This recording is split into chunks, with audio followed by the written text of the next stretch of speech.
right now on 5 on Your Side at 10. Tonight, growing pot at home. We're clearing up confusion about how to apply to be your own personal cannabis cultivator. After some late day clearing, a few areas may get foggy overnight, where that might be a concern for your Monday morning commute. But first tonight, starting this week, some Illinois lawmakers will work to expand abortion access, blaming patient backlogs on places like Missouri. Their states have cut off access. That's putting an incredible burden on our system. A late Sunday night at the Illinois Capitol as state senators try to wrap up unfinished business on a lame duck session before new members are sworn in on Wednesday. Good evening, I'm Ann Allred. And I'm Mike Bush. Tonight, the Senate delayed debate on a House-approved plan to offer doctors and nurses protection from any states that ban abortion or transgender-related care. Our political editor, Mark Maxwell, is here with the latest developments. The Supreme Court's reversal of Roe v. Wade set off a race between red states and blue states to set new laws protecting or punishing practitioners who perform abortion. Now, Illinois is rushing to rewrite licensing laws to enlist more medical professionals to handle a higher workload. We are seeing so many folks coming in from out of state that the residents of Illinois are having trouble getting access to these procedures. House Democrat Kelly Cassidy says an influx of patients coming from states with abortion bans drove a surge in demand at abortion clinics. It's usually been about a couple of days wait before you can get an appointment. In some parts of the state now, it's weeks. The House approved Cassidy's proposal on Thursday to allow nurses and physician assistants to perform abortions in clinics, in addition to medication-based abortion. We shouldn't be rationing access to reproductive health care. Republicans argued relaxing licensure laws could lower safety standards. Allowing a nurse practitioner, a physician's assistant, or a midwife to perform those kind of procedures is not safe for women. The House measure would shield doctors, nurses, and pharmacists from civil suits, subpoenas, or criminal charges if another state tries to punish them for assisting in an abortion or transgender patients undergoing chemical or surgical procedures. Sort of the core of this bill is creating protections for providers and patients and supporters against the incursion from hostile states who are threatening to criminalize and provide civil penalties both for patients and providers. Senator Terry Bryant plans to vote against the bill if it comes up in the Senate. This is about expanding an ideology of individuals who just want to have abortion at any level, at any time, for any reason, and have taxpayers pay for it. With a deadline drawing near, Democrats still disagree. An earlier version of this proposal from Senate President Don Harmon did not include that specific protection for transgender operations in the abortion bill. Illinois House Speaker Chris Welch calling Harmon's plan watered down. They have until Wednesday at noon to reach a deal. And about 3 hours ago, the Illinois Senate voted to adjourn until tomorrow afternoon. Senators will reconvene after the inauguration of Governor J.B. Pritzker. Other statewide office holders will also be sworn in. And Mark will be in Springfield this week to cover tomorrow's inauguration and the latest from the state legislature. You can look for his reports on 5 on Your Side and KSDK.com. A chilly night across St. Louis with temperatures in the 30s. Some areas could see fog overnight. First, Chief Meteorologist Scott Connell is here with what you can expect when you head out the door Monday morning. You know, and some of us are going to see some fog early tomorrow morning, but we don't think it's going to be that thick everywhere. Part of what's leading into that is the fact that we had some clearing this afternoon. That time lapse this afternoon from Worldwide Technology Raceway looking back towards St. Louis as the clouds were clearing out, that has allowed us to drop off this evening. In the metro area, we're still in the upper 20s, close to 30, but some of the outlying areas, especially west of town, down into the mid-20s. Now, we are talking about the potential for fog. It really looks like as we get into the hours after 5 or 6 o'clock tomorrow morning, and especially farther south and southeast and east of St. Louis, so over towards Vandalia, down towards Mount Vernon, and also towards Farmington and down towards the area around Madison County, Fredericktown. You may have some fog, but not everywhere. Most of us aren't going to have visibility problems, and it will be warmer than average for this upcoming week. We're talking about those rain chances by late Wednesday night in a few minutes, Ann. Tonight, St. Louis police are investigating the city's second homicide of 2023. It happened around noon in the St. Louis's Baden neighborhood. Police found a man shot near Sells and Newby. No word on any suspects or a motive. Today's deadly shooting comes 24 hours after the city's first homicide of the year. A man was shot and killed at a gas station in Soulard. Alderman Jack Coder tells 5 on Your Side that man was trying to steal a car at the time. No word on any arrests or charges. Just hours from now, St. Louis's new police chief will start his first day on the job. Chief Robert Tracy was selected last month. He's the first chief to be hired outside the department. Tracy comes to St. Louis from Wilmington, Delaware, where he received a vote of no confidence from the city council. But Rhonda Jones with Academy Sherman Park Neighborhood Association is hopeful for the new regime. We're excited and we congratulate the mayor. We support their decision. We know they did a thorough research and interview process, and we just hope that everything is successful and that he loves St. Louis. The Ethical Society of Police, a predominantly black police union focused on transparency, released this statement saying, quote, ESOP aspires to work diligently with the new chief towards making the agency equitable and fair for our officers and develop better community policing for all. Tonight, confusion over when Missourians can apply for a license to grow marijuana at home. This after the state released a sample application this weekend. Our Laura Barczewski joins us now with what you need to know if you want to cultivate pot now that recreational marijuana is legal in Missouri. Laura? Mike, the application process for personal cultivation or growing marijuana at home is very easy, but the state likely won't start accepting those applications until February 6th, even though they could do so sooner. To personally cultivate marijuana at home, you'll need to fill out this form through the Missouri Department of Health and Senior Services. Every person over the age of 21 in the state of Missouri is authorized and has a constitutional right to cultivate up to 18 plants. 6 mature, 6 14 inches but not mature, and 6 under 14 inches, seedlings or clones. There are also some rules on the application home growers will need to follow. Just like you can't sell homemade beer, you also can't sell homegrown marijuana. Keep the cultivation in a locked area. It can be outside, but it needs to be in a locked area, which is not visible to the general public. But people who cultivate do have the right to share with others up to 3 ounces, in fact, under Article 14. About 20,000 Missourians already grow marijuana for medical purposes, and they're expecting thousands more to grow it for recreational use. It costs $50 to apply for medical growing and $100 to apply for recreational growing. If people are maybe not close to a dispensary or just don't want to buy from a dispensary for whatever reason, just like to do it themselves, we wanted to create that avenue for them. Starbuds Medical Dispensary owner Chris Chesley says he thinks home growing is a great option and having a registration process to do it can be a good thing. We wanted to make sure that before police could get a warrant just for somebody growing cannabis, that they had to check that list. And if somebody is on that list, then the department's going to go knock on the door and say, hey, can we see your grower to make sure that you're doing this within regulation, instead of potentially having a SWAT team come through your door. Those who worked closely with Amendment 3, which is now Article 14 of the Missouri Constitution, say we could see people applying for growing licenses and being able to buy recreational marijuana at a dispensary in Missouri on the same day, February 6th. Thank you, Laura. Criticism tonight for President Biden, who for the first time since taking office came face to face with the crisis at the U.S.-Mexico border. The president was in El Paso, Texas tonight. Border Patrol says it stopped migrants crossing the border illegally, a record 2.6 billion times last year.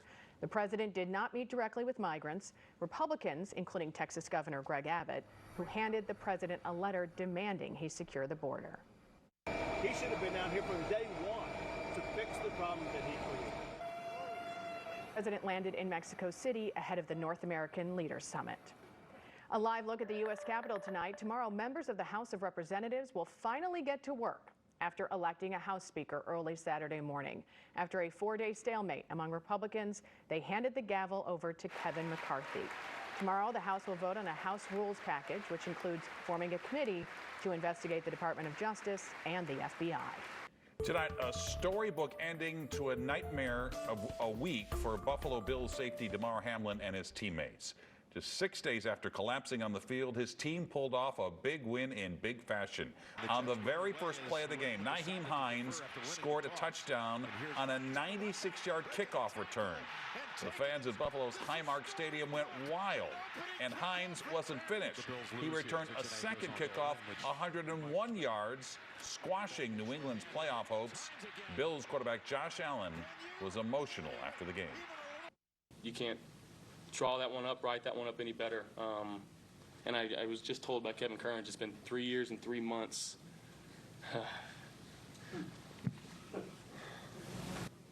Since the last kickoff return, so it's pretty cool. Hamlin is now awake and continues to make a remarkable recovery from sudden cardiac arrest at a Cincinnati hospital. The medical team who saved Hamlin's life on the field Monday night was recognized before today's game. The perfect blend.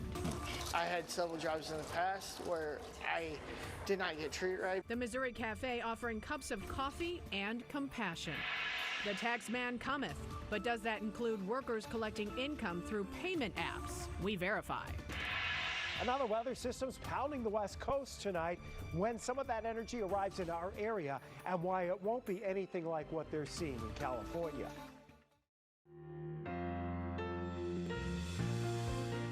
About an hour from St. Louis, there's an old building that used to be a pool hall, then a pharmacy, then a post office. Customers call the building cool. But as you're about to learn in tonight's Making a Difference report, all we found there was a cup of warmth. At the corner of Merchant and 3rd in downtown St. Genevieve, they're putting the good in good morning. Hello. Welcome to Common Grounds, a coffee shop where something unique is brewing. Coffee is good, and the food, I've not had anything that I was disappointed in. But this cafe's secret ingredient isn't what they're serving, but who's serving it. Here you go, sir. Is there anything else I can get for you? They're always happy. I don't know if I've ever walked in here and seen somebody in a bad mood. Hello. Common Grounds opened in 2019. We have these, and we also have our holiday flavors. With the specific intention of hiring workers with special needs. Did you guys enjoy your food today? Oh, yes. They learn how to run the cash register. They learn the difference between the muffins and the scones. They know how to run the Frankie machine, which makes our drinks. Hi. How are you? Good, how are you? 24-year-old Sam Stiegel has been working here since day one. What do you like about this job? Everything.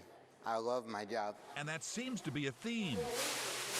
No complaints about the daily grind. Very lively, upbeat, they come to work and, everybody wants to do the best that they can with what they have. Hello? Keep in mind, for many of the workers here, that's a refreshing change. I had several jobs in the past where I did not get treated right because I have a learning disability. That's not part of that's not my fault that I have it. I just grew up with it. I was born with it. The coffee shop is funded by a taxing entity in St. Genevieve County called Senate Bill 40. Deputy Sheriff Jason Schott is the chairman. 568. They bought the old post office and then partnered with Caldi's Coffee Roasting Company out of St. Louis. Business is great. We went through the stint with COVID, kind of slowed us down some, but we recovered out of that, and we've been running strong ever since. And this will be to go 7:37. I want to know when you come in here and you were here at the beginning, what it does to your heart.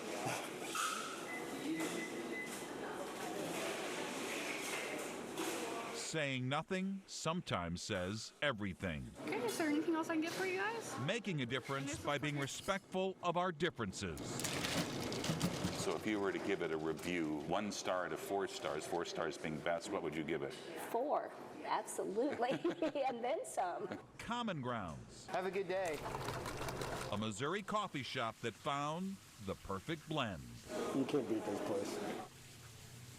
And Jason Schott tells me while the coffee is great, the biggest draw for customers are the workers. A reminder, we get our Making a Difference stories from you. If you know an inspiring person or someone making a difference for others, let me know by email at mbush@ksdk.com. Eagle watching season is underway. The Audubon Center at Riverlands Migratory Bird Sanctuary in West Alton held its first Eagle Sunday of the season.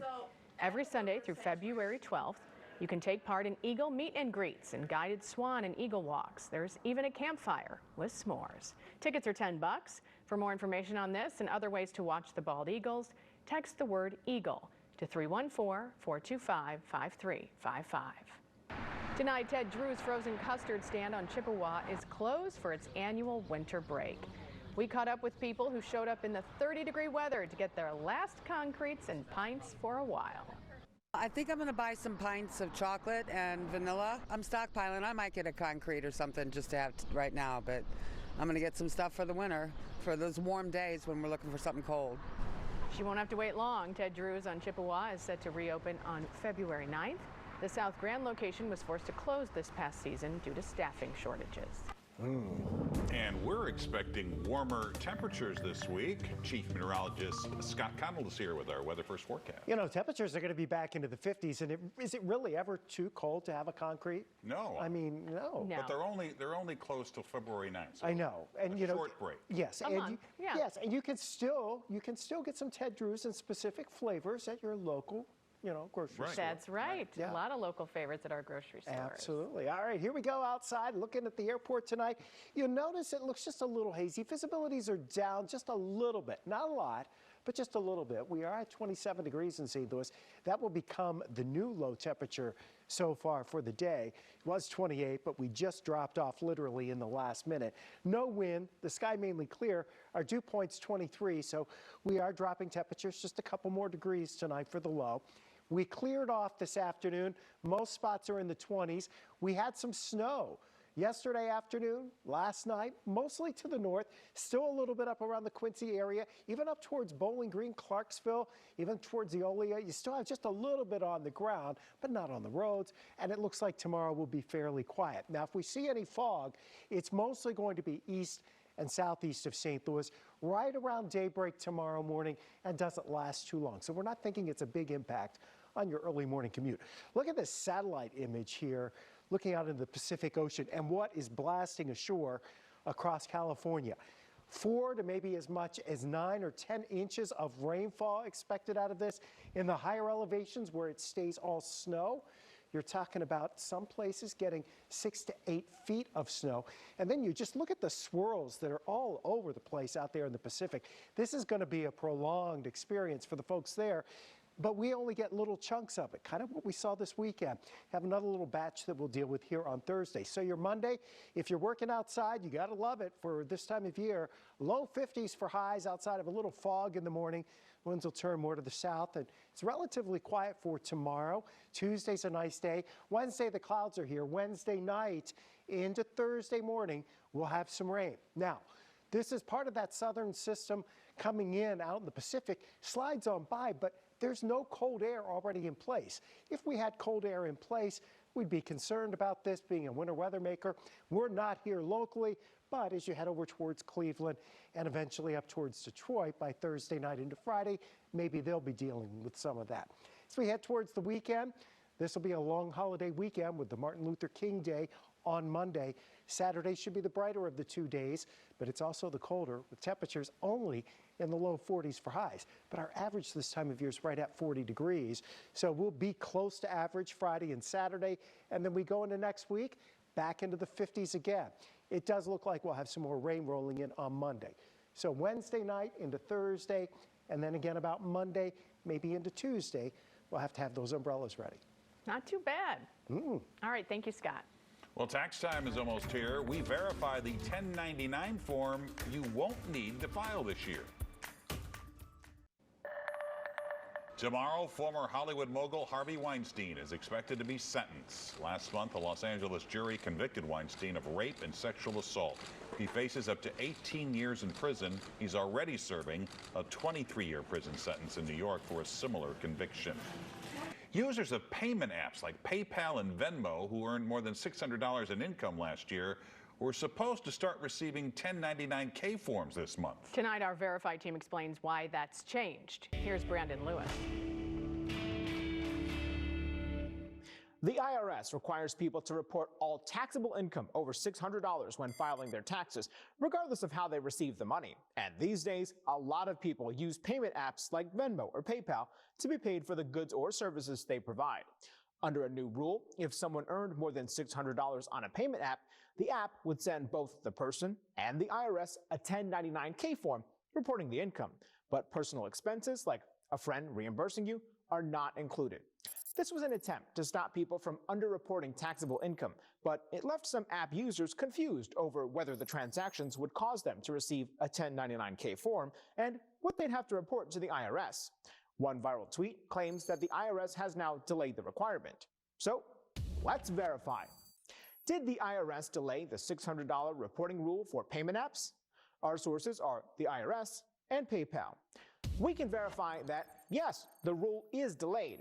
On December 23rd, the IRS announced the delay, acknowledging taxpayer confusion, and added it wanted to, quote, provide more time for taxpayers to prepare and understand the new reporting requirements.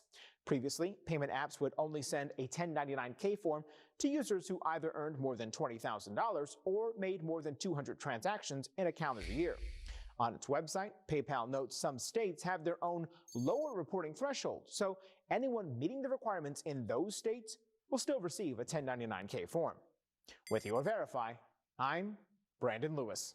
What can we verify for you? Let us know. Send an email, verify@ksdk.com. One local sheriff is buying a few rounds of drinks. The good reason behind his unusual gesture. It's costing more to enjoy a beer. Prices jumped by 7% in the last quarter of 2022. Popular beers like Bud Light and Miller Lite have seen a 10% increase. Analysts say breweries are forced to raise prices due to inflation and the increased costs of shipping and ingredients. Day drinkers wanted by the sheriff. The Jefferson County Sheriff's Office posted on Facebook today it's offering free alcoholic drinks this week. They're even offering you a free ride home. The catch? Deputies need to test their field sobriety testing for certification. Within an hour of that post, the office said they had more than enough volunteers. And there you have it. 5 on your side at 10, a late edition. Start your day with Today in St. Louis beginning at 4 a.m. Now here's Frank Cusimano with Sports.